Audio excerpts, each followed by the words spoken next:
उनके तशद्दुद के नतीजे में वो उम्र भर की किसी माजूरी से भी दो चार हो सकता था। इस वक्त यही दुआ और उम्मीद की जा सकती थी कि सुल्तान शाह को अगवा करने वालों की बू पर लगे हुए अव्वल खान को कामयाबी हासिल हो जाए और पाकिस्तान की सरजमीन पर ही उसे दुश्मनों की तहवील से छुड़ा लेने में कामयाब हो जाए। क्या बात है, अचानक तुम्हें चुप क्यों लग गई है? चलते चलते वीरा ने मुझे छेड़ा। तुम कट जहत हो, इसलिए खामोशी ही ज्यादा बेहतर है। मैंने रूखा सा जवाब दिया। मैं तुम्हारी यादाश्त के बारे में सोच रही थी। उसने पुरख्याल आवाज में कहा। क्यों, क्या अब इसमें भी कोई नक्स निकालने का इरादा है? मैंने तन से कहा। वो धीरे से खिलखिलाकर हंस पड़ी, फिर बोली, ये काम बाद में करूंगी, फिलहाल तो मैं तुम्हारी यादाश्त की एक खूबी पर गौर कर रही थी। ये मेरी खुशनसीबी है कि किसी किसी वक्त तुम मेरे बारे में अच्छी बातें भी सोच लेती हो। मैंने सपाट लहजा में कहा। ऐसी मुबारक घड़ियां कभी कभी आती हैं। तुम इशी और मंशियात के धंधे को खैरबाद कहे एक अरसा गुजर चुका है। उस दौर में तुम अनगिनत लोगों से काम लेते थे। हैरत है कि तुम्हें उनमें से झुमन का नाम कैसे याद रहा। कुछ लोगों के जहन दबाव से माऊफ हो जाते हैं। बाज़ अफराद दबाव के आलम में बेहतरीन ज़हनी कारकर्दगी दिखाते हैं। मेरा मामला भी ऐसा ही समझ लो। मुझे उसका नाम सुनते ही सब कुछ याद नहीं आ गया था। बस ज़हन में चरखी चली और फिर इसका शजरा याद आता चला गया। अव्वल खान कराची में बैठकर उसके बारे में बेखबर था और अंधेरे में हाथ पैर मार रहा था।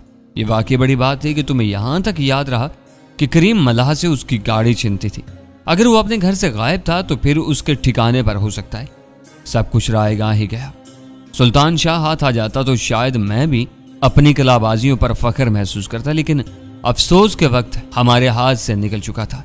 यही सब 5-6 घंटे पहले रूनमा हुआ होता तो बाजी हमारे हाथ में होती और हम इस वक्त मायूसी और बेबसी का शिकार ना होते।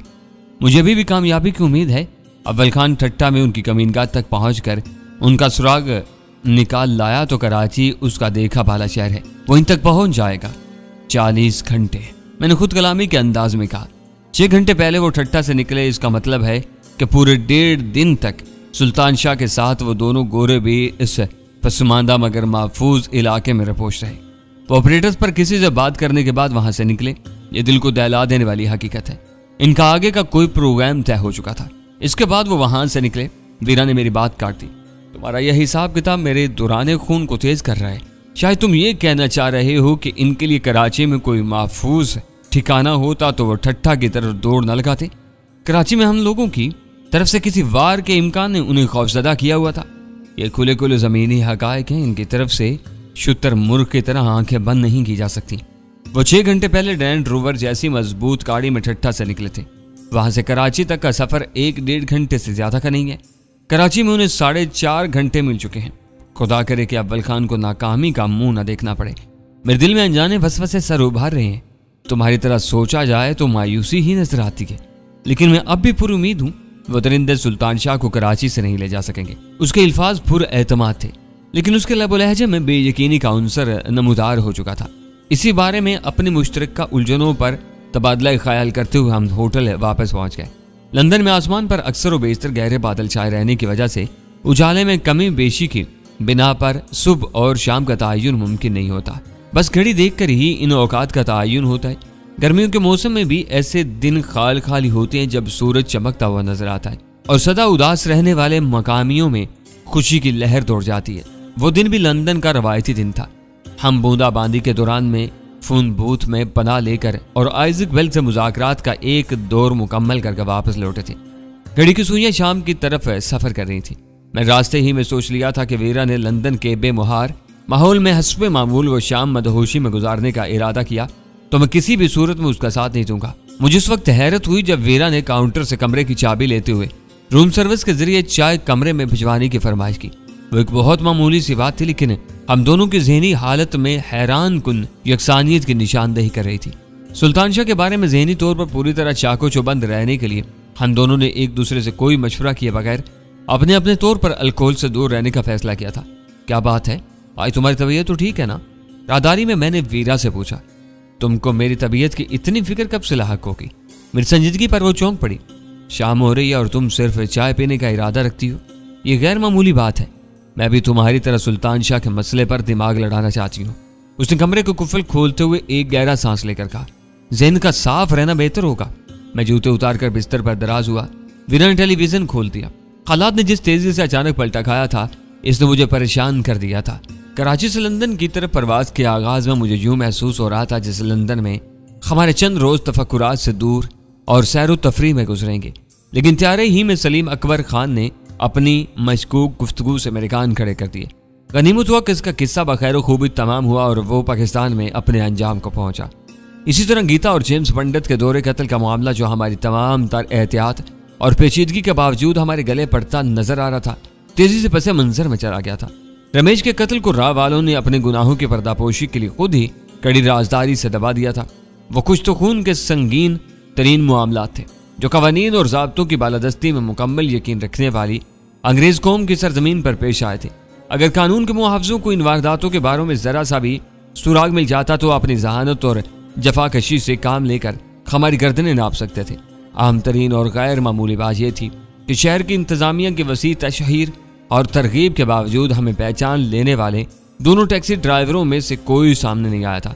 रवायती अंग्रेज कानून और असूलों का कट्टर पाबंद ही नहीं, इनका मुहाफिज भी होता है। रस्मी तारुफ के बगैर किसी से मुखातिब होना खिलाफ तहजीब समझता है। रात के 3 बजे वो किसी वैरान सड़क पर तनहा कार चला रहा हो तो सिग्नल की सुर्ख बत्ती देखते ही खुद कार अंदाज में ब्रेक लगा देता है।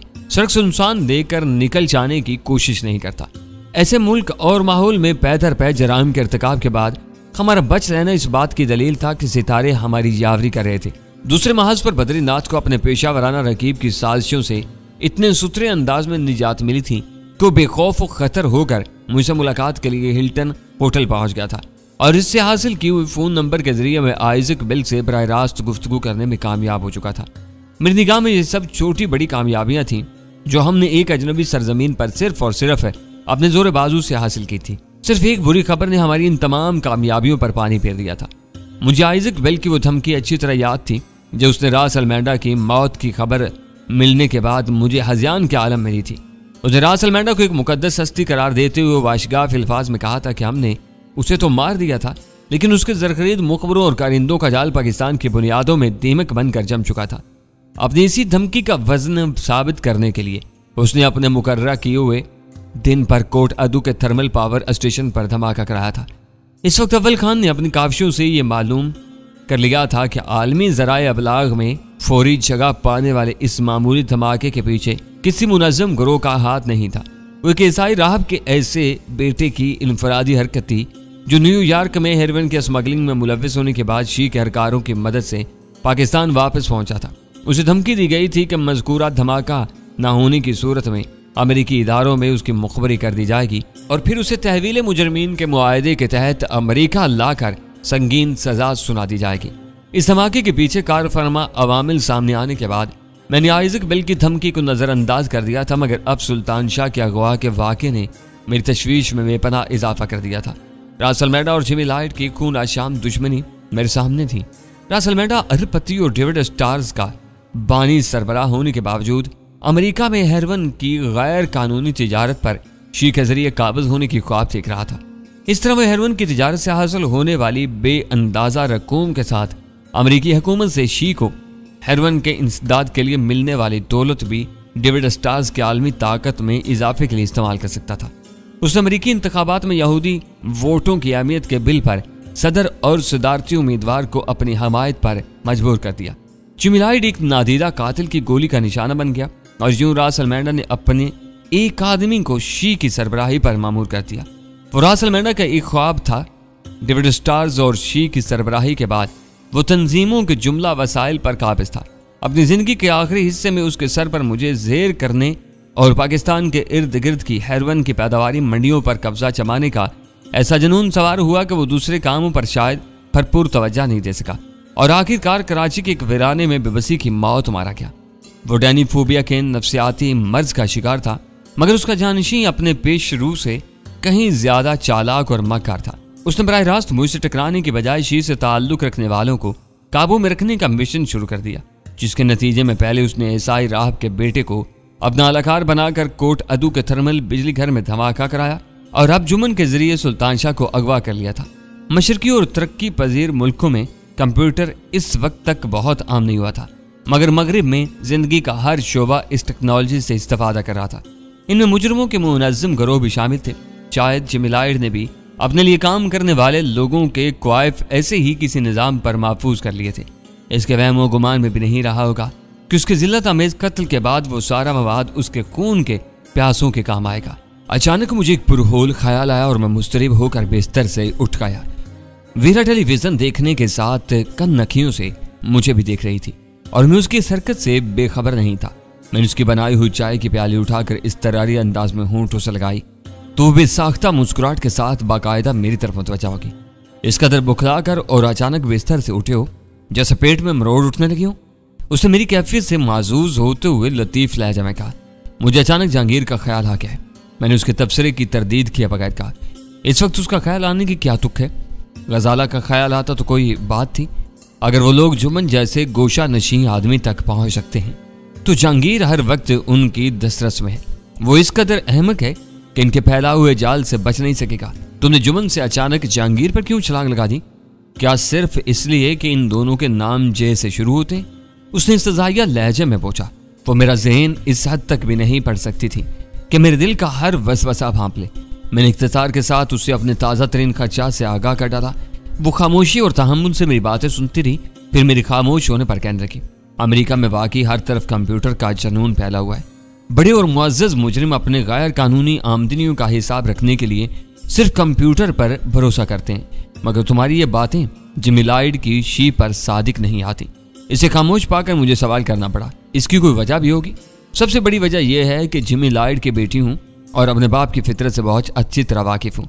वैसे मामलात में मशीनों से ज्यादा अपने दिमाग पर इनिसार करने वाला आदमी था। हो सकता है कि डेविड स्टार्स ये सब करती हूँ और शे पर कब्जा करने के बाद वहां भी ये तरीका राज करते हैं। फिर इस मुहिम की तकमील के लिए जुमन और करीम मला का ही इंतखाब क्यों किया गया? इत्तिफाक, उसने बेपरवाही से कहा। जुमन काम से टूटा हुआ एक नंगा भूखा मुजरिम है और इन्हें ऐसे काम ही के आदमी की जरूरत थी। अड्डों पर माफले जमाने वाले ऐसी बातों से बाखबर रहते हैं। किसी न किसी हवाले से दोनों फरीक यकजा हो गए। ये एतराज तो तुम हर नाम पर कर सकते थे। हर नाम और इन नामों में बड़ा फर्क है। कोठादू के बिजली घर में धमाका करने और सुल्तान शाह के अगवा में मदद देने वालों में तीन चीजें मुश्तरिक हैं: हेरोइन फरोशी, शी से पुराना ताल्लुक और आइजक बेल से हालिया राब्ता। मैंने इत्तिफाक नहीं मान सकता। ये मुश्तरिक खसूसियात एक बड़े खतरे की निशानदेही कर रही हैं। पाकिस्तान में तुमको सिर्फ मैं जवाबदेह था या मेरे तीन साथी, इनमें से नादर और दाऊद मारे गए। अब सिर्फ जहांगीर जिंदा है। सुल्तान शाह के बाद उसकी बारी भी आ सकती है। इसकी बीवी बहुत चालाक और समझदार औरत है, वीरा ने बेसाख्ता कहा। अगर वो बीवी के साथ दोस्ताना रवैया रखे तो सलमा के मशवरे उसे बहुत सी परेशानियों से बचा लेंगे। टेलीविजन अनाउंसर की जुबान से साउथ आल के दोहरे कत्ल का जिक्र सुनते ही मैं पलटकर स्क्रीन की तरफ मुतवज्जा होने पर मजबूर हो गया और सलमा का जिक्र शुरू होते ही खत्म हो गया। पता चला कि स्क्रीन पर खबरें आ रही थी। इन लोगों ने अबलाग के जराए को हकीकी मानों में इस्तेमाल करना सीखा था। खेल कूद, तफरीहात, फिल्मों और दीगर प्रोग्रामों के दरमियान खसूसी दौरानिये के मुस्तकिल खबरनामे हर शख्स को पल पल की बदलती हुई सूरत हाल से बाखबर रखते थे। गीता और जेम्स पंडित के दौरे कत्ल के बारे में सुराग रसां खुद को एक बंद गली में महसूस कर रहे थे, जिसके पीछे गीता और उसके साथी को ओमेंस रेस्तोरां में वहां से घर ले जाने वाला टैक्सी ड्राइवर मौजूद था। शहर में सिर्फ वही कातिल की निशानदेही कर सकता था और वो खुद गायब था। इन लोगों को इस टैक्सी ड्राइवर की हवा पे नहीं लग सकती थी, जिसकी टैक्सी में वीरा ने हम दोनों का पीछा किया था और वो अपने मुहासबे के खौफ से दुखा हुआ था। खबर के दरमियान में तबसरे के लिए एक अफसर को पेश किया गया। उसने कहा कि वक्त के साथ इंग्लैंड में नस्ली और मुआशरती जराइम की रफ्तार जरूर बढ़ रही है, मगर मजमूई तौर पर इस मुल्क के कदीम बाशिंदे कानून की भरपूर पासदारी करते हैं। अलबत्ता दुनिया भर के मुख्तलिफ मुआशरों से बेहतर मुस्तकबिल के लिए हिजरत करके आने वालों के रवैये का बेशतर इन्हिसार उनके मतरूक मुआशरों की इकदार से होता है। इसका तबसरा तवील और तासुब अमेज था, जिसका लुब्बे लुबाब यह था कि बाहर से आए हुए मर्द जन जब मकामियों से शादी करते हैं तो मखलूत नस्ल के ऐसे बच्चे जन्म लेते हैं जिनकी बुनियादें बहुत मजबूत नहीं होती। मकामियों के मुकाबले में एहसास कमतरी का शिकार होते हैं। हम नस्लों में बरतरी मनवाने के लिए कोशां रहते हैं और यह तजाद इन्हें कानून की मुकम्मल पासदारी से कदरे दूर ले जाता है। गलबन दोहरे कत्ल का वाहिद गवाह भी जेम्स पंडित की तरह का कोई एंग्लो इंडियन रहा होगा जो मुखबरी को हतक अमेज तस्वुर करता है, इसलिए सामने आने से गुरेजा है। वो तबसरा सुनकर मेरा दिल खुश हो गया। ऐसे मामलात में कौमों की तज़हीक का मकसद सिर्फ हुकूमतों की तज़हीक होता है और तबसरे में एंग्लो इंडियन तबके पर तनकीद करके भारतीय हुकूमत को लताड़ा गया था, जो लंदन में मुयस्सर सफारती मराहत की आड़ में राह की एजेंसी चला रही थी। इस तबसरे की दूसरी खूबी यह थी कि इसके लफ्ज लफ्ज से केस के तफ्तीशी हुकाम की नाकामी और मायूसी का इजहार हो रहा था। इनकी सरगर्मियों का जो निचोड़ पेश किया जाता रहा था, इससे यह नतीजा अखज़ करना मुश्किल नहीं था कि किसी मुनासिब शहादत की दस्तयाबी तक वो केस आर्जी तौर पर दाखिल दफ्तर कर दिया जाएगा। मुझे टेलीविजन की तरफ मुतवज्जा पाकर वीरा ने सिर्फ इतनी देर सब्र किया कि साउथ आल वाले वाक़े का जिक्र मुकम्मल हो जाए। दूसरी खबर शुरू होते ही उसने टेलीविजन बंद कर दिया। खुद इतनी देर से प्रोग्राम देखने में मुनहमिक थी। मैंने जरा सी दिलचस्पी ली तो फौरन टेलीविजन बंद कर दिया। मैंने चाय की प्याली खाली करके एहतिजाज किया, मुझसे बातें करो, मुझे ये बताओ कि अब हमें सुल्तान शाह के लिए क्या करना चाहिए। उसने अपने लिए सिगरेट सुलगाते हुए गंभीर लहजा में सवाल किया। यहाँ बैठकर हम बेबसी से इंतजार करने और अपने ज़हनों को थकाने के सिवा और क्या कर सकते हैं? जो कुछ कर सकता है वो पहले ही अपने हर आराम को तज कर सायों के पीछे भागा भागा फिर रहा है। पता नहीं अब उसका फोन किस वक्त आएगा। वो बुड़बुड़ाई। उसकी अहम रिपोर्ट के इंतजार में हमें यहीं जम कर बैठना पड़ेगा। अगर तुमको सैर व तफरी के लिए कहीं जाना हो तो तुम बेफिक्र होकर निकल जाओ। इंतजार का कार्य खैर मैं सर अंजाम दे लूंगा। मैंने मानी खेज मुस्कुराहट के साथ जवाब दिया। इस वक्त किसी को भी सैर व तफरी की सूझ सकती है? वो चिढ़कर बोली। बकौल तुम्हारे तुम वीरा हो, तुम्हारे बारे में किसी भी वक्त कुछ भी नहीं कहा जा सकता। तुम पर कनूतियत तारी हो तो तुम किसी बेगुनाह चूजे के रोंदे जाने पर पूरे खलूस और इनेमाक से आंसू बहा सकती हो। तबीयत पर खूनरेजी सवार हो तो एक जीते जागते इंसान की गर्दन तोड़कर भी जश्न मना सकती हो। तुम मुझ पर तंज कर रहे हो या मैं तुम्हारे इन अल्फाज को अपनी तारीफ समझूं? आदमी अपने बारे में खुश फहमियों और खुशगुमानियों से काम लेता रहे तो सदा सुखी रहता है। मास्टर रॉबर्ट होटल में कयाम के दौरान में तुम्हारे इरादे खतरनाक थे। क्या पता तुमने वहां रहते हुए किसी से दोस्ती इस्तवार ही कर ली हो। वो खुश होकर हंस पड़ी। इसका मतलब है कि दूसरे मर्दों से दोस्ती के बारे में मेरी बातें तुम्हारी खोपड़ी में अभी तक जमी हुई हैं और तुम इनके बारे में सोच सोच कर जल रहे हो। मुझे जलने की क्या जरूरत है? तुम एक आज़ाद और खुद मुख्तार लड़की हो, जो चाहो कर सकती हो। इस सरजमीन पर तो वालिदैन भी अपने बालिग औलाद की नाशाइस्ता सरगर्मियों पर कोई जबरी कदगन आयद करने के कानूनी हक से महरूम है। मैं तुम्हारा कुछ भी नहीं बिगाड़ सकता। उसे फौरन ही एक नया मौजू हाथ आ गया। एक जमाने में ऐसी मुहिम जोइयों में मुझे लुत्फ आता था, मगर अब इन सब कामों से उकताहट से महसूस होने लगी है। वैसे यहाँ बैठकर तुमसे बहुत नाजुक मसला उठाया है। कमोबेश पूरे एशिया में ही इखलाकी और कानूनी पाबंदियां होने के बावजूद मर्द की बहरा रवि को नजरअंदाज ही नहीं बल्कि कबूल भी कर लिया जाता है, लेकिन औरत की कज रवि को इज्जत और गैरत का मामला तस्वुर किया जाता है। मैंने कहीं पढ़ा था कि तुम्हारे सिंध में ही कारोकारी के सफाकाना कबायली कानून के तहत हर साल सैकड़ों खून हो जाते हैं और किसी भी मुजरिम को आज तक शायद काबिल जिक्र सजा नहीं सुनाई जा सकी। हम बरतानिया में बैठे हैं। मैंने पहलू बदल कर उसकी बात काट दी। अगर मैं गलत नहीं कह रहा तो ये सरजमीन बेआइन है। यहाँ हर रस्म रवाज को आइनी तकद्दुस हासिल है और सारे कवानीन ही इन कदीम रवायात की रोशनी में बनाए गए हैं। अगर बाज़ इलाकों में ऐसी ही कुछ सख्त रसूम पाई जाती हैं तो तुम इन पर हर्फ गिरी नहीं कर सकती। हर खित्तों को अपनी रवायात के तहफ़्फ़ुज़ का हक हासिल है।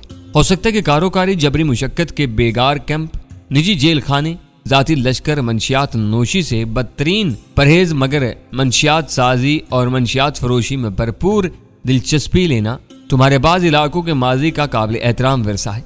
मैं इनमें से किसी रस्म व रवाज पर मोतरज़ नहीं हूँ। मैं सिर्फ ये जानना चाहती हूँ कैसे इलाकों से यूरोप और बरतानिया में आबाद होने वाले जोड़े जब अपने जवान लड़के लड़कियों को अजनबी बॉयफ्रेंड के साथ शीरो शकर होते देखते हैं तो इनके दिल पर क्या गुजरती होगी। गर्म खून और पेश बीन नजरें रखने वाले इस बुरे वक्त से बचने के लिए बलूगत से पहले अपनी लड़कियों के हाथ पीले कर देते हैं या फिर इन्हें वापस अपने मौरूसी हिसार में पहुंचा देते हैं। ये संगीन मरहला इन लोगों को पेश आता है जो आज़ाद ख्याली और औलाद की फर्मा बरदारी के जोम में अपने लिए चैलेंज पैदा कर लेते हैं या वतन में हर रिश्ते से अपना ताल्लुक तोड़ चुके होते हैं। ऐसे लोगों की तादाद बहुत कम होगी। इन्हें बस एक फायदा होता है कि इनकी लड़कियों के करतूत अपने रिश्तेदारों की नजरों से छुपे रहते हैं। प्रदेश की रूसियाही को माली आसूदगी का नकाब पूरी तरह छुपा लेता है। क्या ये एक अहम मसला नहीं है? इसके हल की जरूरत नहीं है? उसने पूछा। मैं तलखी से हंस पड़ा। हिजरत मुआशी हो या सियासी और नस्ली, अपनी कोख में हमेशा संगीन इंसानी अलमिया और दर्दनाक मसाइल लेकर वकूफ़ पजीर होती है। दानिशमंदी से काम लिया जाए, वरना वक्त के साथ साथ मसाइल हल हो ही जाते हैं। हल हो जाते हैं या दब जाते हैं? इस्तेमानी खेज लहजे में पूछा। तुम ये भी पूछ सकती हो कि क्या दबा दिए जाते हैं? बात सीधी सी है। दरिया पहाड़ों से निकलते हैं तो इनकी बिपरी हुई झाग उड़ाती मौजें पत्थरों चट्टानों को अपने साथ खसो ख्वाहिशात की तरह बहा ले जाती हैं। रास्ते में आने वाली हर रुकावट को तहस नहस कर देती हैं। बुलंदियों पर बंद बांध लिया जाए तो इनके सरकश मौजों को बुलंदियों पर ही किसी झील के सुकून में डबोया जा सकता है, वरना मैदानी डेल्टा में पहुंचने तक हर दरिया को आखिरकार करार ही आ जाता है।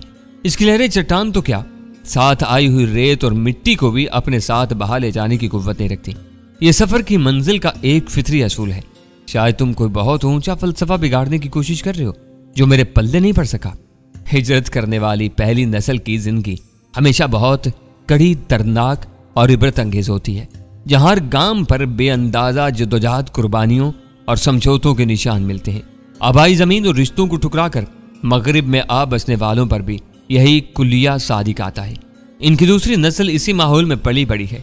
जब वो अपने बड़ों की जगह ले लेगी तो तीसरी नस्ल के बारे में इसका रवैया बहुत खुला और मकामी माहौल से करीब तर होगा, और अगर वो यहीं रहते रहे तो मेरा अंदाजा है कि इनकी तीसरी और चौथी नस्ल में यह तजाद बराए नाम रह जाएगा। ये इसी तरह होता चला आया है और यूं ही होता रहेगा।